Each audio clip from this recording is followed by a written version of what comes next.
So hello everyone, कैसे हैं आप सब। आई होप आप लोग अच्छे हैं एंड आप लोग अच्छे से पढ़ाई भी कर रहे हो। सो अभी तक मैंने आप लोगों को पेपर नंबर 19 मतलब कॉस्ट एंड मैनेजमेंट ऑडिट का हमने रिवीजन कराया था। सो बहुत रिक्वेस्ट है यार, आप लोग का बहुत बार मैसेज आया, सर पेपर 20 का वीडियो कब डालोगे, पेपर 20 का वीडियो कब डालोगे। मैंने कई बार आप लोगों को बताया, यस आई हैव सम, मतलब मेरे पास समय का कुछ कमती होता है तो मैं वीडियो ज़्यादा नहीं बना पाता हूँ। And from last week I was feeling not good. That's why मैंने बोला था कि मैं लास्ट वीक में अपलोड कर दूंगा, बट हमने अपलोड नहीं कर पाया था।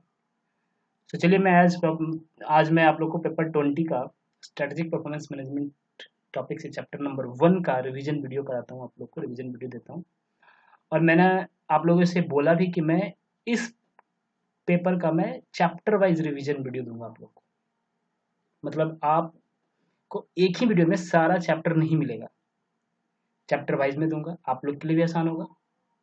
शॉर्ट वीडियोस होंगे, मतलब कम समय में जल्दी से मतलब ज़्यादा से ज़्यादा चीज़ें कवर करने की कोशिश करूंगा। ठीक है जी, चलिए। ओके, तो भूल ही गया मैं अपना इंट्रोडक्शन। तो जैसा कि आप लोग स्क्रीन पे देख पा रहे हो, my name is Rakesh Ranjan. My profession, I am a qualified cost and management accountant. तो आप लोग का हेल्प के रिगार्डिंग, मैं हेल्प के लिए मैं ये सब वीडियो बनाता हूँ। ठीक है, चलिए, इतना ही आपके लिए, इतना ही मेरा इंट्रोडक्शन है। आगे कुछ पूछना होगा तो मेरे से पर्सनली पूछ लेना जी। तो ये चैप्टर है परफॉर्मेंस मैनेजमेंट के ऊपर, जो बोलता है टॉपिक हेडिंग, मतलब इस चैप्टर का हेडिंग है conceptual framework of performance management. पहला चीज तो ये जान जाओ कि परफॉर्मेंस मैनेजमेंट जो है, और ये जो पूरे टॉपिक है स्ट्रेटेजिक परफॉर्मेंस मैनेजमेंट, ये पूरा टॉपिक जो एक कॉरपोरेट में, एक ऑर्गेनाइजेशन में प्रैक्टिकली अप्लाई होते हैं, प्रैक्टिकली चीजें लागू होती है, वो चीजें का नॉलेज इस पेपर के थ्रू आपको दिया जाता है जी। मतलब इसमें जितने भी चैप्टर है, इसमें टोटल 4 चैप्टर है, टोटल 4 चैप्टर है। चारों चैप्टर में आप बिल्कुल प्रैक्टिकल नॉलेज, बिल्कुल प्रैक्टिकल चीजें, आप इसको थियोरटिकल मत समझना, इसको थियोरटिकल मत समझना। ये बिल्कुल, अगर इसको कोई बोलता है थ्योरी है, यस थियोरटिकल है, बट ये जो टॉपिक है वो बिल्कुल अप्लाई होते हैं इन प्रैक्टिकल सिनारियो। आप कल को कभी बड़े ऑर्गेनाइजेशन में आप ज्वाइन करोगे, रेपुटेड ऑर्गेनाइजेशन में जाओगे, तो ये सब चीजें आपके सामने आएगी, तो याद आएगा कि ओ, ये मैंने तो फाइनल में पढ़ता था, ये सारी चीजें मुझे पढ़ने को मिलता था, जो ये आज मेरे से एचआर इस चीज पे मेरे से बात कर रही है ना। तो सबसे पहले चीज performance. What do mean by the performance. Performance होता क्या है सर? परफॉर्मेंस, जो भी चीज हम परफॉर्म करते हैं वो मेरा परफॉर्मेंस है। जैसे अगर कोई एक्टर एक्टिंग कर रहा है, that is the performance. Singer गाना गा रहा है, that is the performance. Employees organisation में काम कर रहे हैं, दैट इज अ परफॉर्मेंस। तो performance is a very simple thing, but performance को मैनेज करना पड़ता है। कैसे मैनेज करना पड़ता है? क्योंकि आपको, अगर चीजें चल रही है और आप सोच रहे हो कि यस कोई इंसान परफॉर्म कर रहा है कोई एक्टिविटी या कोई भी चीजें, and that is the perfect, तो you are wrong. Nothing is perfect in the world, कुछ भी परफेक्ट नहीं है। कहीं ना कहीं उस चीज में इम्प्रूवमेंट किया जा सकता है, कहीं ना कहीं उस चीज में इम्प्रूवमेंट किया जा सकता है। अगर आपको लगता है ये चीजें बिल्कुल परफेक्ट है, या लगता है आपका लाइफ बिल्कुल परफेक्ट है, it means your life become machine. Perfect, perfect सिर्फ एक मशीन ही काम कर सकता है, इंसान नहीं। ठीक है, तो उसी चीज के बारे में हम लोग यहाँ पढ़ने वाले हैं। अब देखो, ये बोलता है performance management is a continuous process. अभी थोड़ा देर पहले मैंने एक वर्ड बोला, कंटिन्यूअस इंप्रूवमेंट। यहाँ पे क्या है? Continuous process. मतलब ये जो प्रोसेस है, मतलब परफॉर्मेंस मैनेजमेंट का जो प्रोसेस है वो कंटिन्यूअसली होता है। फॉर अ शॉर्ट टाइम नहीं होता, फॉर अ पर्टिकुलर पीरियड नहीं होता, फॉर अ पर्टिकुलर टाइम नहीं होता, फॉर नॉट कि हाँ मैं आज ही करूंगा फिर मैं इसे 1 साल बाद में इसे देखूंगा, ऐसा नहीं होता। ये कंटिन्यूअस प्रोसेस है, continuous process of identify, measure and develop the performance in organization मतलब एक ऑर्गेनाइजेशन में प्रोसेस का आइडेंटिफिकेशन करना, उसका मेजर करना, किसी प्रोसेस को डेवलप करना, और वो जो होना चाहिए वो ईच इंडिविजुअल के परफॉर्मेंस से लिंक होगा। और वो जो परफॉर्मेंस होगा वो परफॉर्मेंस कंपनी के यानी कि उस ऑर्गेनाइजेशन के ओवरऑल मिशन एंड गोल के ऑब्जेक्टिव के रिगार्डिंग होगा। ठीक है, मतलब कि वो परफॉर्मेंस जो है कंपनी का ओवरऑल मिशन एंड गोल के पाने के लिए पाने के लिए बनाया जा रहा है, उसे पाने के लिए आइडेंटिफाई किया जा रहा है, उसे मेजर किया जा रहा है, और वो इंडिविजुअली परफॉर्मेंस के रिगार्डिंग बात करता है। मतलब ये आइडेंटिफिकेशन या मेजरिंग या डेवलप ऐसा नहीं कि ओवरऑल या कोई ग्रुप लेवल पे करेंगे, नहीं, इंडिविजुअली परफॉर्मेंस, इंडिविजुअल के रिगार्डिंग ये प्रोसेस फॉलो किया जाता है। ठीक है, अब बोलता है let's consider each of the definition. मतलब ये जो है बहुत सारे डिफिनीशन है, आप मैट में देखोगे तो बहुत सारा डिफिनीशन है। अगर सारे डिफिनीशन को अगर हम समरी करते हैं, कंसोल करते हैं, तो मुझे पता चलता है कि इसमें मेन कंपोनेंट जो है सिर्फ दो चीज है। पहला, ये जो परफॉर्मेंस मैनेजमेंट है वो कंटिन्यूअस प्रोसेस है। दूसरा, ये जो परफॉर्मेंस मैनेजमेंट है वो लिंक है ऑर्गेनाइजेशन के मिशन एंड गोल से। Are you getting my point? Yes sir. ठीक है सर। अच्छा, ये जो है परफॉर्मेंस मैनेजमेंट आप सर जो बता रहे हो, ये कहीं परफॉर्मेंस अप्रेजल तो नहीं जो मुझे साल में एक बार जो मेरा एचआर मेरे और मेरे मैनेजर मिलके रेटिंग करते हैं और मुझे जो बोनस मिलता है वो चीज़ तो नहीं? नहीं, वो चीज़ नहीं, वो चीज़ और परफॉर्मेंस मैनेजमेंट अलग है। कैसे? परफॉर्मेंस को आइडेंटिफिकेशन मतलब किसी एक्टिविटी का परफॉर्म आइडेंटिफाई करना, मेजर करना, वो कि पर्टिकुलर डे मतलब किसी भी दिन हो सकता है, कोई नया एक्टिविटी आएगा तो ये चीज़ ये प्रोसेस फॉलो हो सकता है। बट परफॉर्मेंस अप्रेजल क्या होता है? परफॉर्मेंस अप्रेजल मतलब आपने कैसा काम करा, आपके मैनेजर डिसाइड करेंगे, आपको रेटिंग देंगे। ठीक है, उसको बोलते हैं performance appraisal. The performance appraisal is a more limited approach which involves which involves manager making top down assessment। मतलब टॉप के थ्रू असेसमेंट किया जाता है अपने नीचे वाले सबऑर्डिनेट को, and rating the performance of their subordinate at an annual performance appraisal meeting. आपके साथ आपका एचआर ईयरली आपसे बात करेगा एक साल खत्म होने के बाद, और वो आपसे बात करेगा कि हाँ जी आपने कैसा काम करा, कहाँ कहाँ चीज़ें आपको इम्प्रूव करने की ज़रूरत है, कहाँ कहाँ चीज़ें आपने बहुत अच्छा काम करा। वो पूरे साल भर का हिसाब किताब उस दिन लेंगे और उस दिन आपको रेटिंग देंगे, और उस रेटिंग के हिसाब से कुछ वेरिएबल पे होते हैं ऑर्गेनाइजेशन के वो नॉर्म्स हैं। वो इस चीज़ को यहाँ पे डिस्कशन करने की ज़रूरत है नहीं। बस यहाँ पे आपको डिस्कशन करने की ज़रूरत है कि जब परफॉर्मेंस अप्रेजल हो तो आपको समझ में आना चाहिए कि यस क्या होता है परफॉर्मेंस अप्रेजल एंड क्या होता है परफॉर्मेंस मैनेजमेंट। सो इसी चीज़ को यहाँ पे डिफरेंस को यहाँ पे दिखाया गया है। आप देख सकते हो performance appraisal and performance management में क्या अंतर है। अप्रेजल जो परफॉर्मेंस अप्रेजल जो होता है वो टॉप टॉप डाउन असेसमेंट होता है, और परफॉर्मेंस मैनेजमेंट जो होता है वो ज्वाइंट प्रोसेस थ्रू डायलॉग होता है। ठीक है, एंड ये जो है साल में एक बार किया जाता है, और ये जो है कंटिन्यूसली किया जाता है, कंटिन्यूसली प्रोसेस। इसमें हम लोग रेटिंग यूज करते हैं, इसमें रेटिंग लेस कॉमन यूज करते हैं। ये मोनोलिथिक सिस्टम होता है, ये फ्लेक्सिबल सिस्टम होता है। ये फोकस करता है क्वांटिफाइड ऑब्जेक्टिव पे, और ये फोकस करता है value and behaviour as well as objectives पे। ठीक है, ये जो है अभी मैंने बोला था कि इसके रिगार्डिंग आपको कुछ पे किए जाएंगे वेरिएबल पे, ये लिंक्ड होता है आपका पे से। यहाँ पे डायरेक्टली पे से बहुत कम लिंक होता है। ठीक है, तो ये है आपका कुछ आप इसे देख लेना, एक बार पढ़ लोगे आपको समझ में आ जाएगा, बिल्कुल प्रैक्टिकली चीज़ है। जैसे ये लिखा हुआ है, ये जो है ये ओन किया जाता है एचआर डिपार्टमेंट के थ्रू, और ये जो है ओन किया जाता है लाइन मैनेजर के थ्रू। लाइन मैनेजर मतलब फ्रंट लाइन मैनेजर, उसके ऊपर सीनियर मैनेजर, उसके ऊपर जो भी हेड होते हैं, है ना।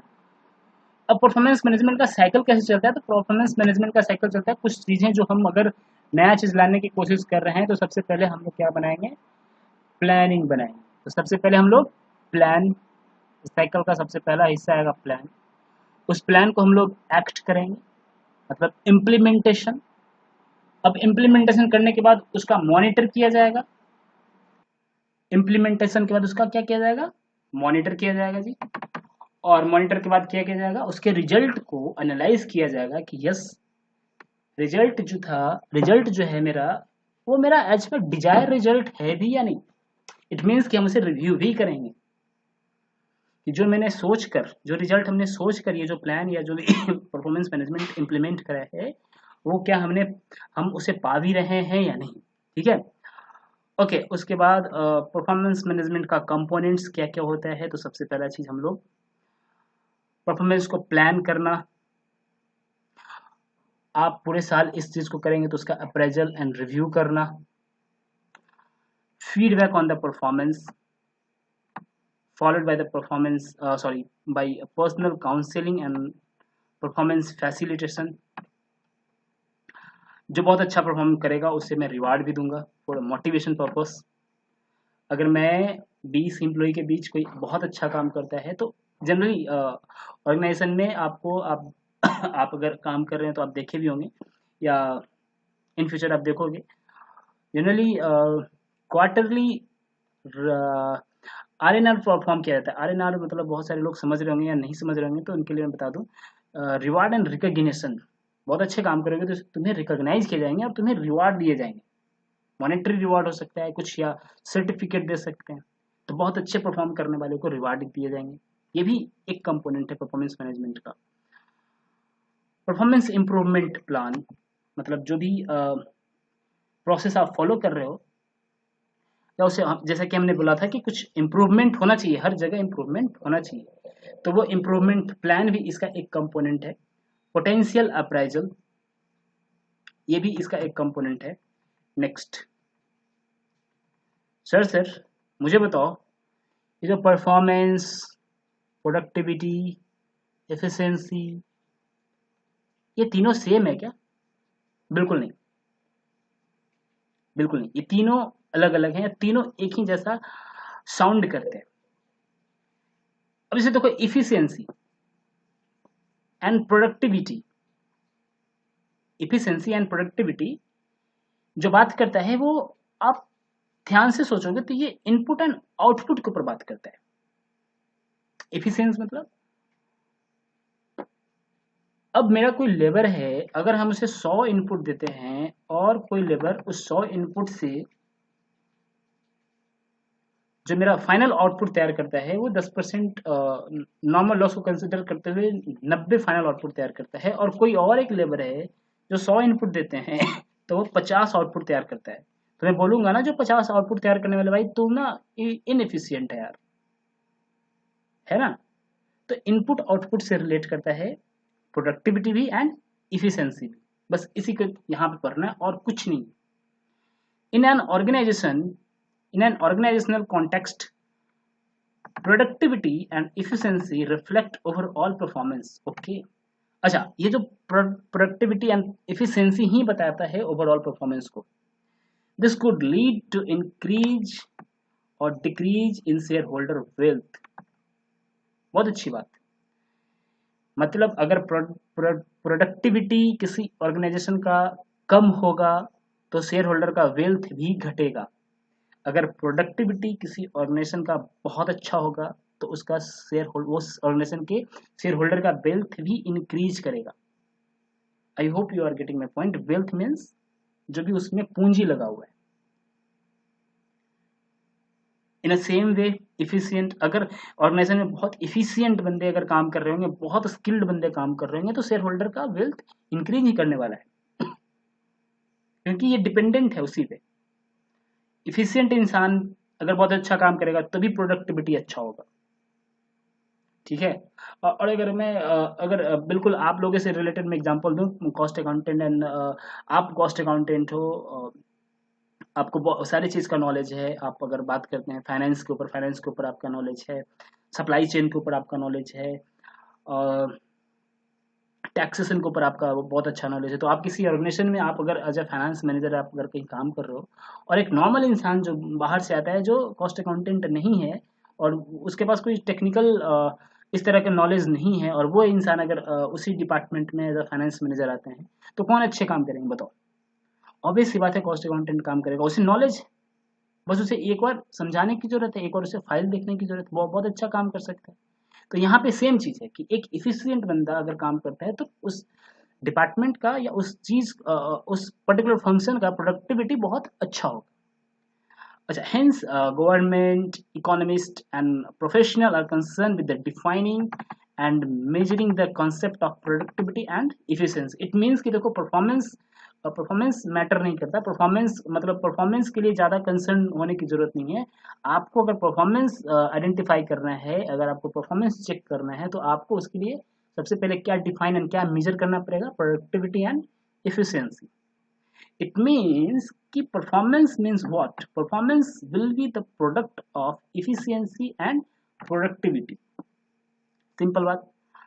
अब आते हैं प्रोडक्टिविटी के ऊपर। What do mean by the productivity? तो सर प्रोडक्टिविटी कुछ नहीं है, प्रोडक्टिविटी तो एक रेशियो है जो आउटपुट और इनपुट के बीच का रिलेशन को बताता है।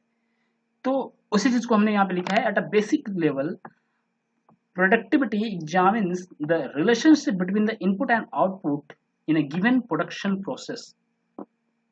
The concept of the concept of productivity is closely related with that of efficiency. अभी हम थोड़ी देर पहले ही समझा रहे थे कि इफिशियंसी के ऊपर ही प्रोडक्टिविटी मैटर करता है। While the terms of the productivity and efficiency are often used interchangeably, efficiency does not have the same precise meaning as does productivity. While efficiency is also defined in terms of a comparison of two component, मतलब कि अभी देखो productivity भी output and input के relation से ही पता लगा सकते हैं और इफिशियंसी भी आप जो डिफाइन करोगे वो भी इनपुट एंड आउटपुट से ही डिफाइन कर पाओगे। द हाईएस्ट, इस लाइन को ध्यान से समझना, the highest productivity level from each input level is recognized as efficient situation.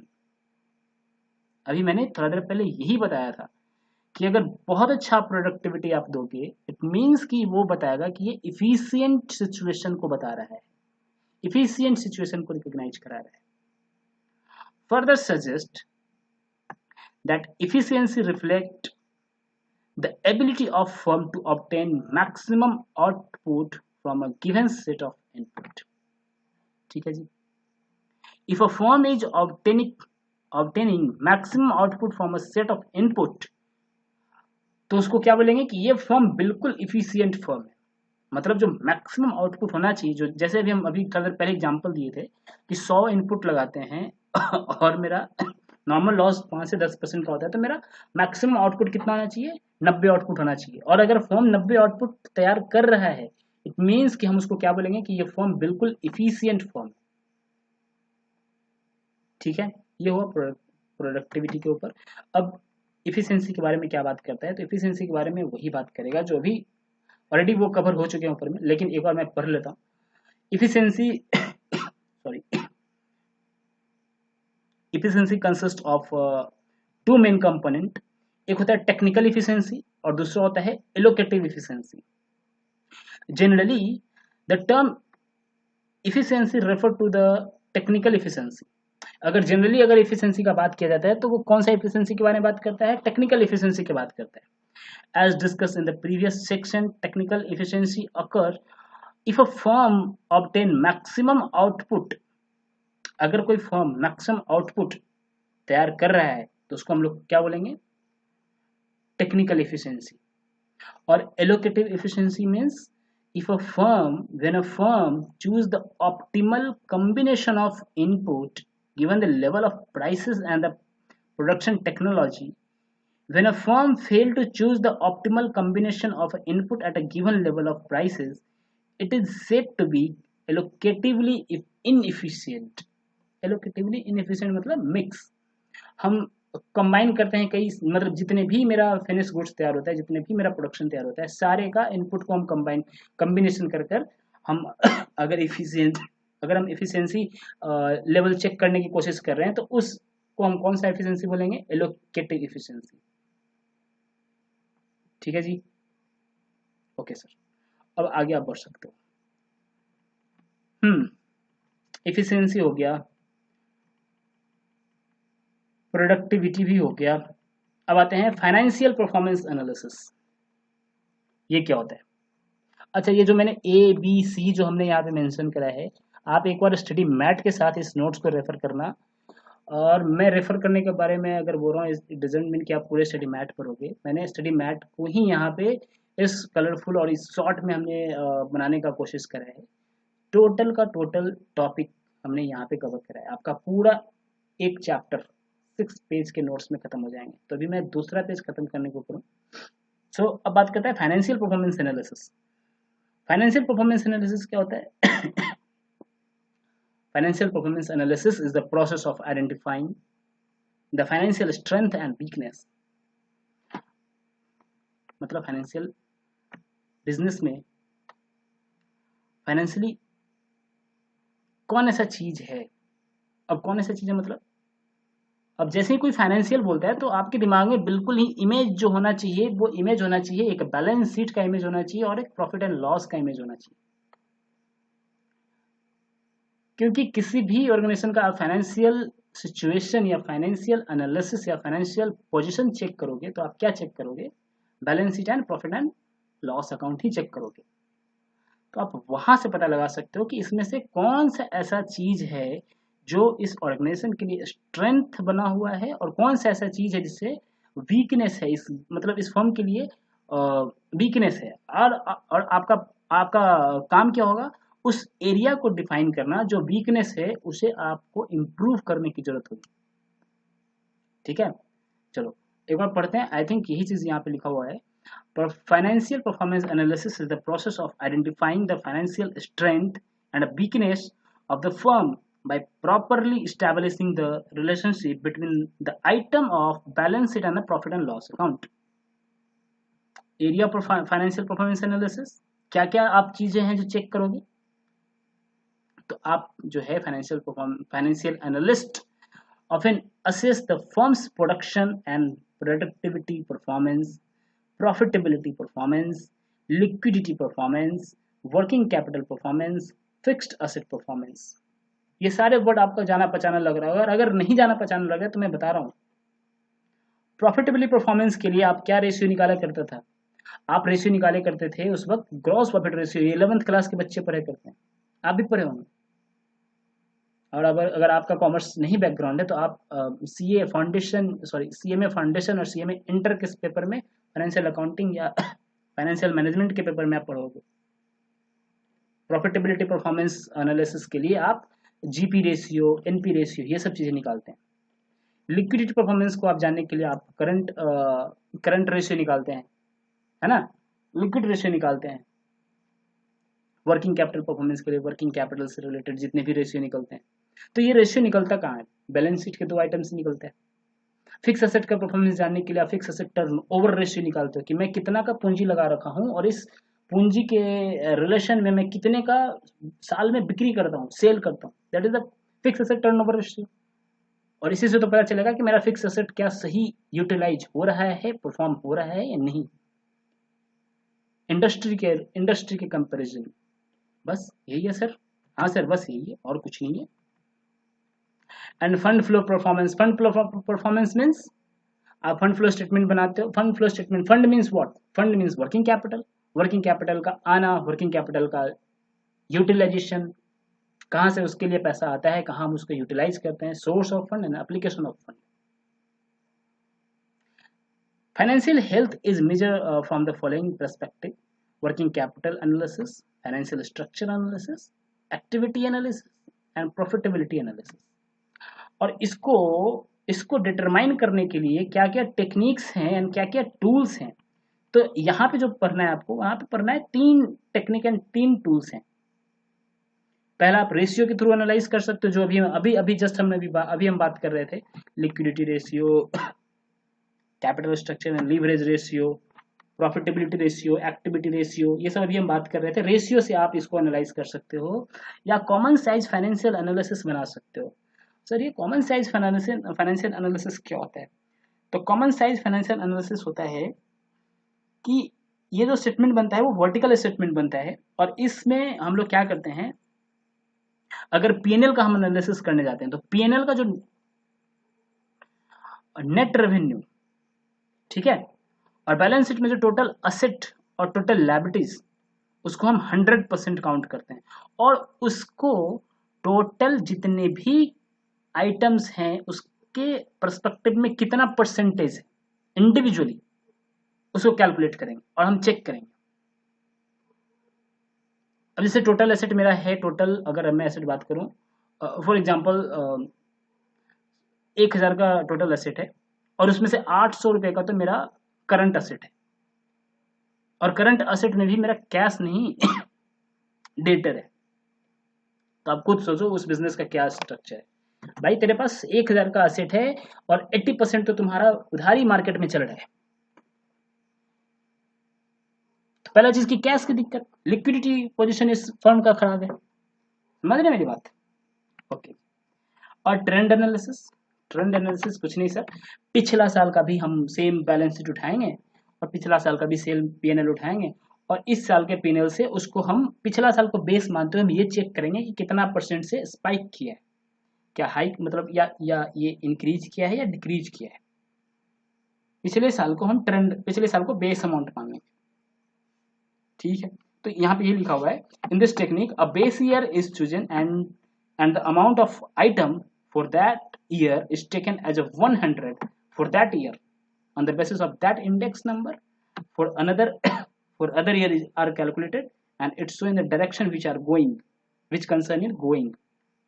मतलब सिंपल बात है, ये हम लोग ऑलरेडी 11th और 12th क्लास में हम लोग आई थिंक ये चीज हम लोग को पढ़ना था। और इवन जो ये पेपर पहले हुआ करता था पेपर 20, उस पेपर 20 में एक टॉपिक हुआ करता था, ये जो आप पेपर पढ़ रहे हो ना, ये जो टॉपिक पढ़ रहे हो ना एसपीएम, ये पहले एसपीएम नहीं हुआ करता था, ये फाइनेंशियल एनालिसिस हुआ करता था, financial analysis and business valuation. तो फाइनेंशियल एनालिसिस में यही चीज पढ़ना था वहां पे।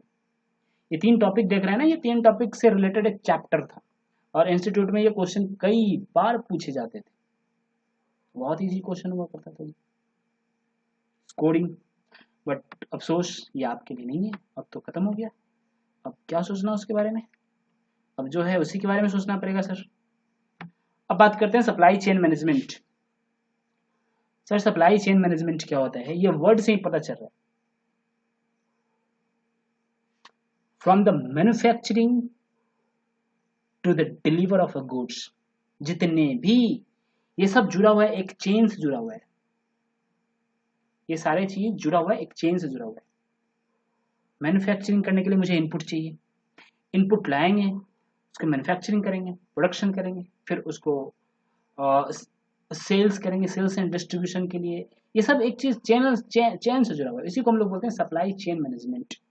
तो supply chain management program integrate topic from manufacturing operation and purchasing operation, transportation and physical distribution into a unified program, and the supply chain management, supply and demand management within and across companies।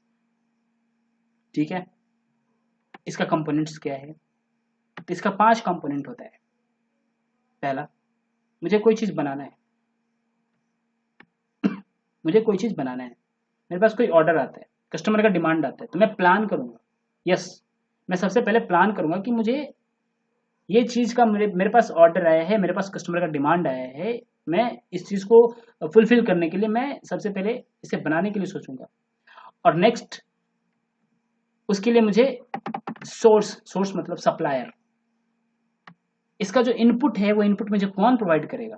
Supplier. तो मैं supplier choose करूंगा, और उस supplier से मैं सब कुछ set करूंगा कि यस मुझे किस प्राइस पे, किस दिन, कैसे पेमेंट लोगे, ये सारी चीज डिटरमाइन करते हुए मैं एक सप्लायर को चूज करूंगा जी। फिर मैं मैन्युफैक्चरिंग प्रोसेस करूंगा, मैं उस प्रोडक्ट को बनाऊंगा उस कस्टमर के लिए, पर्टिकुलर जितने भी मुझे टाइम में बनाना है, ताकि मैं अपना डिलीवरेबल जो है टाइम पे दे सकूं, और चौथा चीज मैं उसे डिलीवर करूंगा उस कस्टमर के पास, फिर उसे डिलीवर करोगे। और पांचवा चीज रिटर्न।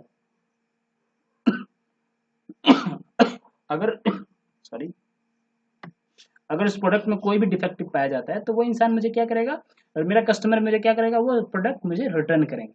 यही पांच चीजें, यही पांच कंपोनेंट है सप्लाई चेन मैनेजमेंट। क्या क्या है, एकदम मतलब simple, plan, source, make, deliver and return. आप टोटल पढ़ोगे, इसका पूरा कंटेंट पढ़ोगे तो आपको वही पता चलेगा जो मैंने अभी आपको हिंदी में समझाया है। अच्छा, हिंदी में समझाया, अम, कई ऐसे कमेंट आते हैं हमारे पास कि sir can you make this video in English language. क्या करना चाहिए, मुझे इंग्लिश में बनाना चाहिए वीडियो? यार बनाने के लिए मैं बना सकता हूँ, बट हमारे कई ऐसे स्टूडेंट्स हैं जो हिंदी के साथ बहुत ज़्यादा फैमिलियर हैं, तो मैं हिंदी में ही बनाने का कोशिश करता हूँ, है ना। सो मुझे नहीं लगता कि हिंदी में परेशानी होना चाहिए आप लोग को। ओके जी, अब है next topic, customer relationship management and customer profitability analysis. So देखो क्या है कि ऑर्गेनाइजेशन में अगर आपको सरवाइव करना है, आपको अपने इंडस्ट्री में जीना है, तो आपको अपने कस्टमर के साथ बने रहना पड़ेगा। ठीक है जी, मतलब कस्टमर के साथ, मतलब कस्टमर का जो रिलेशनशिप है उसको लाइव रखना पड़ेगा। और वो लाइव कैसे होगा, आप उसे टाइमली उसका जो प्रोडक्ट है, टाइमली जो ऑर्डर है, टाइमली जो डिमांड है उसको डिलीवर करो, क्वालिटी मेंटेन करो, सही प्राइस पे दो, समझ रहे हैं। तो तभी आपका कस्टमर के साथ रिलेशनशिप बना रहता है, और इसी चीज को हम लोग बोलते हैं customer relationship management. So first is long term relationship with the customer are one of the most important asset of an organization. ठीक है sir. And CRM is a business strategy comprised of process, organizational and technical change whereby a company seeks to better manage its enterprise around its customer behavior. CRM क्या है? CRM एक business का strategy है जो customer behaviour के according organisation का technical changes अगर करना पड़ता है तो उसे भी चेंज करता है, ताकि कस्टमर का जो भी डिमांड है उसे मैं बहुत अच्छे से फुलफिल कर पाऊं। CRM entails acquiring and deploying knowledge about customer। सबसे पहला चीज कि आपको कस्टमर को जानना पड़ेगा, आपको कस्टमर को जानना पड़ेगा कि आखिर वो चाहता क्या है। कैसे जानोगे? And using this information across the various customer touch point to increase revenue. Means कि अगर हम कस्टमर का नॉलेज कस्टमर के बारे में अगर हम सॉरी कस्टमर के बारे में अगर हम सॉरी यार थोड़ा अभी तक खांसी से मैं थोड़ा ज़्यादा परेशान हूँ। तो कस्टमर के बारे में जानना आपका बहुत ज़रूरी होता है, उसके बारे में, उसके नॉलेज, उसके बारे में आप इंफॉर्मेशन गैदर करो, और उस इंफॉर्मेशन के अकॉर्डिंग उस अपने बिजनेस में काम भी करो, है ना, ताकि अपना कस्टमर को आप बनाए रखें और उससे आपका रेवेन्यू ही इंक्रीज होने वाला है। ठीक है जी। और बेनिफिट क्या है इस सीआरएम के, सीआरएम से क्या बेनिफिट है? तो बेनिफिट है, सबसे पहला चीज आप अपने कस्टमर को समझ पाओगे, कस्टमर को लंबे समय तक सर्विस दे पाओगे, रिटेन कर पाओगे, नए कस्टमर भी अट्रैक्ट कर लोगे।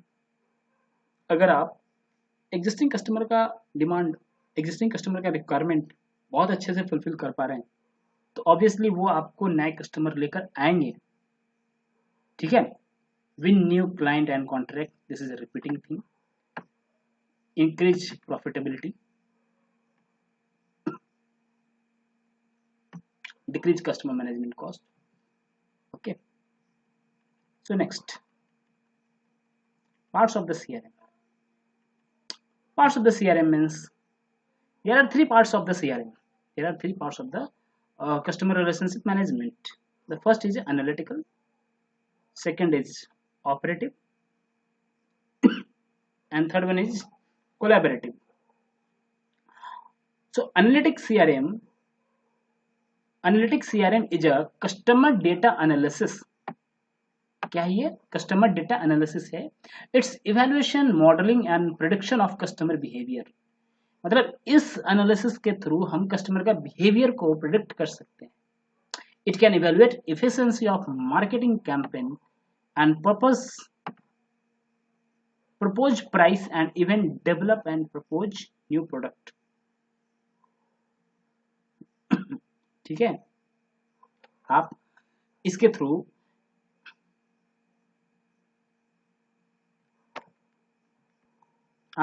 कस्टमर का बिहेवियर जान सकते हो. उससे आपको बहुत आसानी होगी कि मैं मार्केट में कौन सा नया प्रोडक्ट लेकर मुझे आना चाहिए, उसका क्या प्रपोज प्राइस रखना चाहिए. ठीक है जी. दूसरा होता है operative CRM. Operative CRM mainly support the actual contact with the customer conducted by front office worker and general automation of the business process including sales of product and servicing and marketing. Operative मतलब जो मेरे office में बैठ के काम कर रहे हैं वर्कर, वहां से बैठ के कस्टमर को डील कर रहे हैं. ठीक है, वो हमारे कस्टमर को कांटेक्ट कर रहे हैं और वो हमारे कस्टमर को सपोर्ट कर रहे हैं. That is the operative CRM. And the third one is collaborative CRM. What do you mean by the collaborative CRM? Collaborative CRM enables all companies along the distribution channel. ठीक है, means आप देखे होंगे बड़े बड़े ऑर्गेनाइजेशन का distribution channel होता है. ठीक है,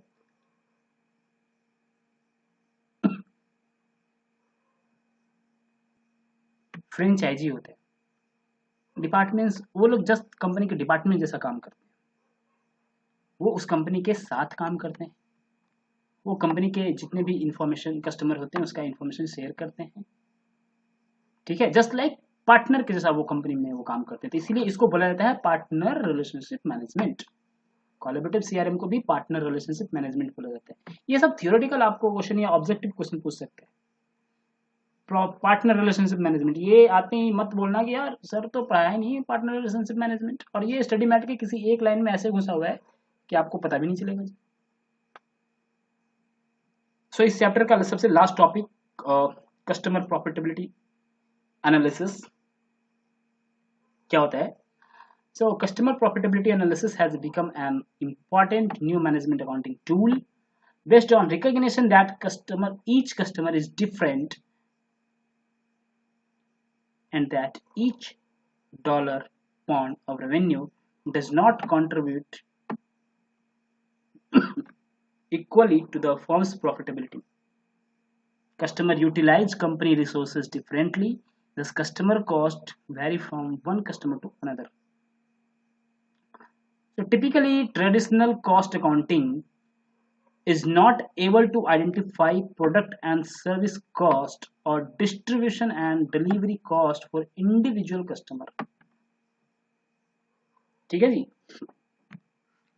तो क्या बोल रहा है कि ये जो हमारा अकाउंटिंग टेक्निक है, इस अकाउंटिंग टेक्निक से मैं particular customer wise service cost क्या हुआ, डिलीवरी कॉस्ट क्या हुआ, ये मैं आइडेंटिफाई नहीं कर सकता हूँ. या प्रोडक्ट वाइज यहाँ इस कस्टमर को इस प्रोडक्ट के रिगार्डिंग क्या मेरा खर्च हो, नहीं आइडेंटिफाई कर सकता हूँ. So ABC means activity based costing. ABC can help identify customer activity and track those costs that are allocated to the specific customer. This can provide management with the unique information about customer and customer segment. यहाँ पे एक question दिया हुआ है, आप इस question को करोगे एग्जाम्पल, और बहुत सिंपल एग्जाम्पल है. बोल रहा है कि इस कंपनी का 4 प्रोडक्ट है A B C D. Number of unit A का 60,000 यूनिट सोल्ड हुआ था, B का 80,000 यूनिट सोल्ड हुआ था, C का 1 लाख, D का 70,000. सेल प्राइस दे रखा है. नंबर ऑफ सेल्स विजिट दे रखा है, number of purchase order, number of deliveries, kilometre per journey, number of rush deliveries, ये दिया हुआ है जी। सेल्स विजिट के बारे में बोला गया कि हम टोटल 2100 पर विजिट किए, ऑर्डर प्राइस टोटल 600 पर ऑर्डर हुआ था, प्रोडक्ट हैंडलिंग 0.3 पर आइटम, ये कॉस्ट है ये सब। सेल्स विजिट में 2100 रुपया पर विजिट कॉस्ट था, ऑर्डर प्लेस करने में 600 रुपया पर ऑर्डर का कॉस्ट था, हैंडल करने में 30 पैसा पर आइटम का कॉस्ट था, डिलीवरी के ऊपर 20 रुपये पर किलोमीटर का कॉस्ट था, रश डिलीवरी के ऊपर 2000 रुपये पर डिलीवरी के ऊपर कॉस्ट था। So this is the solution statement showing the customer profitability. So what is the net revenue? Net revenue net of discount कैसे होगा? तो यहाँ पे मैंने लिख दिया कंपोजिशन A इंटू बी। ए क्या था आपका? ए था number of unit sold and selling price, तो ये आपका नेट रेवेन्यू हो गया 1,20,000, 2,40,000, 1,00,000, है ना, 1,40,000 ये सारे हो गए। सेल्स विजिट सी इंटू एच, सी क्या था? नंबर ऑफ सेल्स विजिट, मतलब इस 60,000 यूनिट सोल्ड करने के लिए मुझे 3 बार विजिट करना पड़ा कस्टमर के पास, और एक विजिट करने में मुझे 2100 रुपये लग रहे हैं जी। तो 2100 इंटू 3, 2100 इंटू 3, 2100 इंटू 5, 2100 इंटू 10, तो ये तो 21,000 होगा, है ना, 10,500 होगा, और ये 6,300 होगा। तो ऐसा नहीं कि कॉस्ट अकाउंटेंट सर हम तो सी में फाइनल में है, मुझे तो कैलकुलेटर ही चाहिए, ऐसा नहीं, थोड़ा सा दिमाग को ऐसा रखना पड़ेगा कि क्विकली कैलकुलेट कर पाए हम लोग, है ना। उसके बाद है ऑर्डर प्रोसेसिंग का कॉस्ट, तो आप समझ पा रहे हैं आप इस सोल्यूशन को, तो टोटल कॉस्ट यहाँ पे निकल के आ जाएगा, और इस सेल्स के कॉस्ट, सेल्स में से इस सारे कॉस्ट को अगर हम घटाते हैं तो मेरे पास ऑपरेटिंग प्रॉफिट निकल के आ जाएगा जी। और कितना परसेंट है नेट रेवेन्यू का, इसका कितना परसेंट हमने कमाया, that is the 66%, 65%, 23% and 39% from the above computation. अब ये जो चीज लिखा हुआ है ये आपका एनालिटिकल चीज है, ये आप थोड़ा एनालाइज करोगे, करना पड़ेगा, है ना, और तब ये स्टेटमेंट बनाने की आपको जरूरत है एग्जाम में। क्या बोलता है? From the above computation we get that C and D 23% and 39% वाला बोलता है कि इसका प्रॉफिटेबिलिटी कम है as compare to A and B का, है ना।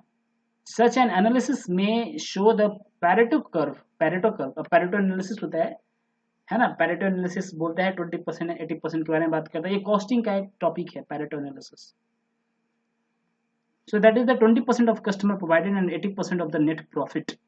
That is the 80:20 rule, first observed by Wilfredo Pareto, may vary say 70:30 का ratio from different firms and from the different item like stock holdings, cost driven and overhead cost.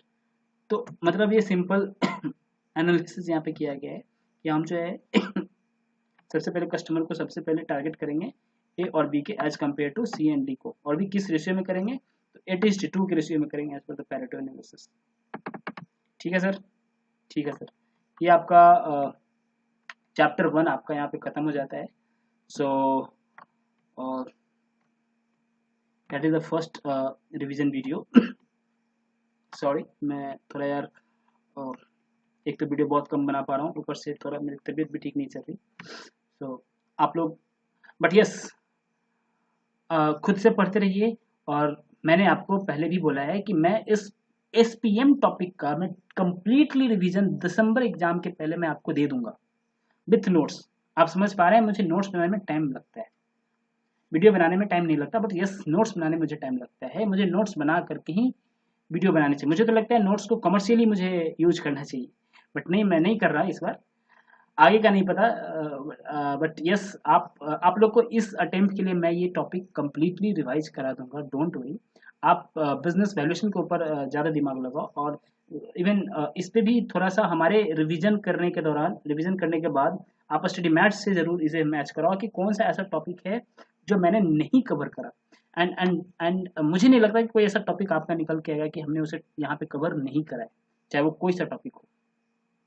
ठीक है जी, और इसका जो self question होता है, हर एक material में देखोगे, हर एक चैप्टर में सेल्फ मतलब आप खुद से बनाने के लिए क्वेश्चन दिया होगा, उस क्वेश्चन को जरूर एक बार गो थ्रू करना और चेक करना कि मैं बना सकता हूँ या नहीं बना सकता हूँ। So that's it for today. Video को जितने भी हमारे फाइनल के स्टूडेंट्स हैं उसमें शेयर कर देना, जितने भी लोगों के पास जाएगा उसके लिए बेनिफिट होगा। इसके लिए कोई फीस देकर पढ़ने की कहीं ज़रूरत है नहीं, ये टॉपिक आप खुद से कर सकते हो या हमारे वीडियो को भी देख के कर सकते हो, ठीक है। और देखो यार, चैनल को यार सब्सक्राइब कर दियो, क्योंकि मैंने देखा है, मैं बोलना नहीं चाहता but yes, cost management audit का जो मैंने नोट्स लगाया वहाँ पर, वो रिक्वेस्ट रेज करने के बाद वो आप नोट्स डाउनलोड कर सकते हैं। तो मैंने जितना लोगों का रिक्वेस्ट एक्सेस दिया है, उतना लोगों का तो वहाँ पे सब्सक्राइबर भी नहीं है। तो आकर के सिर्फ नोट्स डाउनलोड करके ले जाना और वीडियो को नहीं देखना, ऐसा करने से आई डोंट थिंक कि मुझे नहीं लगता अब ये सब, this is totally up to all students. So anyway, मैं स्टॉप कर रहा हूँ यहाँ पे। अगर आपका कोई क्वेश्चन होगा देन कमेंट में जाना, कमेंट कर देना, और मैं यहाँ पे इसको स्टॉप करता हूँ। ये नोट्स मैं आपको दे दूँगा। Thank you, best of luck.